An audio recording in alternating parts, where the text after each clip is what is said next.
I'm Jan Gauger. Okay. And would you tell us then why you decided to run for office and what particularly got you interested in running for the county commission? Well, I'd served for many years in the League of Women Voters, and we had done a study of the city government, and then we did a study of the county government, which we hadn't done before, and we were quite alarmed at what we found. In what sense? Well, Lancaster County was way back in the early 19th century as far as any technology or modern business practices. There was no centralized purchasing, no purchasing agent, there was no employment office. If you wanted to work for the county, you just had to know somebody and go in and apply, and nepotism was rife. And so we were quite disturbed about that because we worked with city government for years and years, and it was, you know, an age of enlightenment across the hall on the city side compared to what was happening in on the county side. So I had served as president of the league, and people were saying to me, you know, you really should consider running for the county board because it's going to be very difficult to change anything from the outside. You need to have somebody on the inside to change things. So they finally convinced me, though I had never done anything in the political world. I had never worked on a campaign. I had never really didn't know what I was about to do. But anyway, I had a lot of people that said they'd help, and so I decided to run. Okay, and what was your campaign like?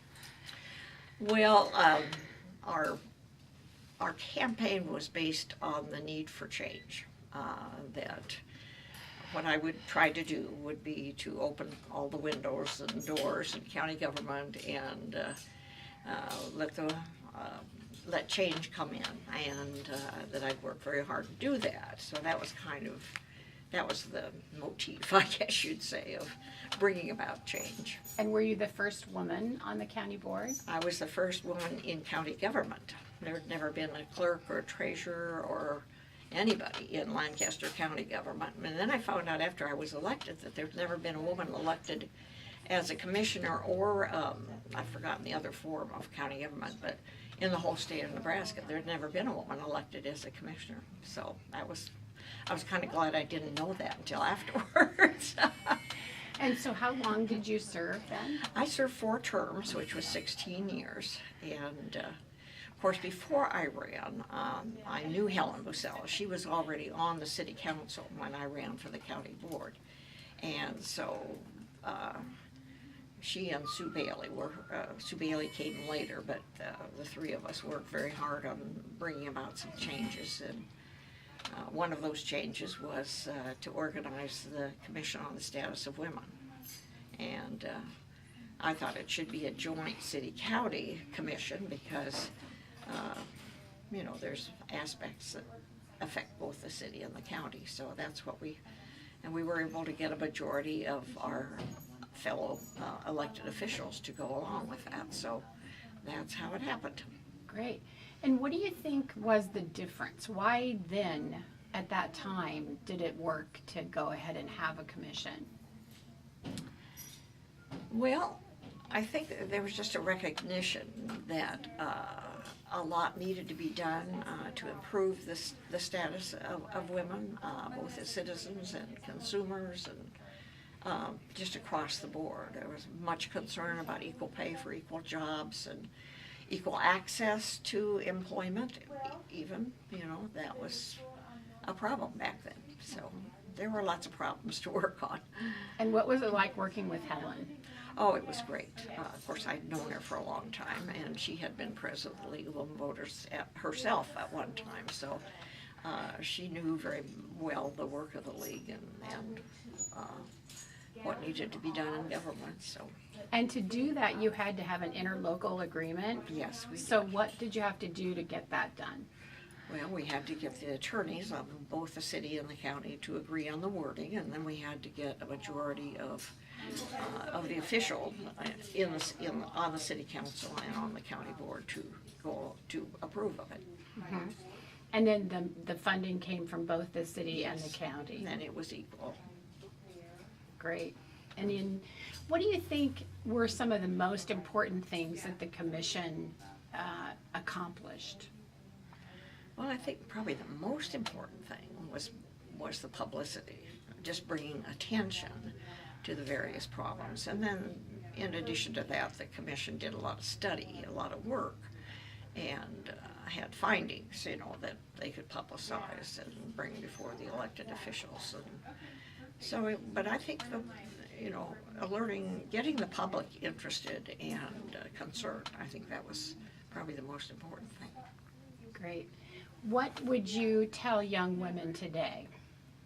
Oh, well, I tell them to get involved, to educate themselves and know. And really, it's very important to know what you're talking about, so not to just go off, without knowing what you're talking about. It's really important to be informed. You want people to understand that you know what you're talking about, that you have a basis in facts, and that you're responsible.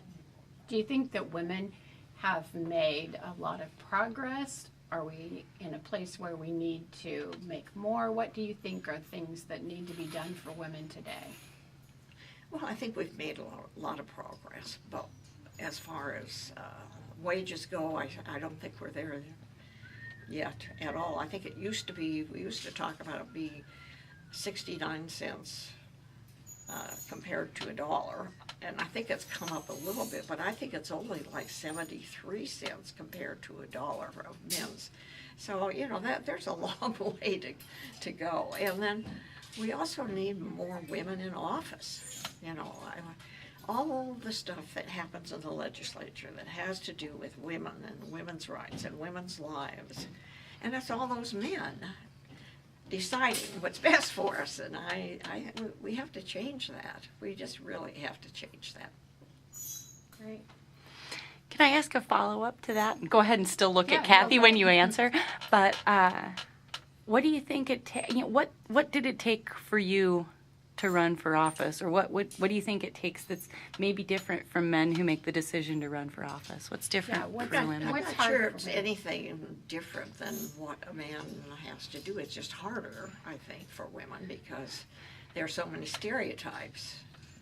And, even after I was elected, one of my fellow commissioners would keep saying, well, Jan, if you'd ever had to meet a payroll, you'd understand. If you'd ever had, that was one of the incentives for me to start a business, because I was so sick and tired of hearing that I thought, okay, I'm going to start a business and I'll only have one employee, but I'll have a payroll.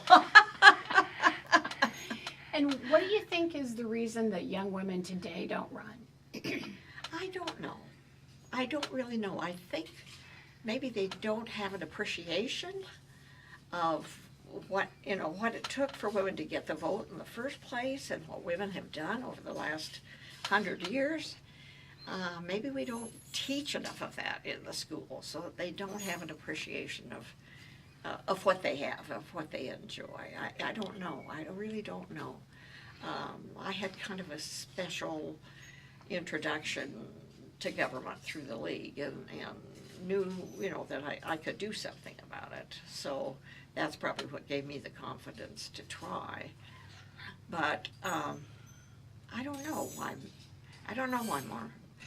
I think they're afraid because a lot of women try and fail. They don't get elected, and so they're afraid to try. But women do get elected, so you have to have the courage to try, I think. Yeah, that's great. Great. Okay, well, thank you Oh, very yeah, much.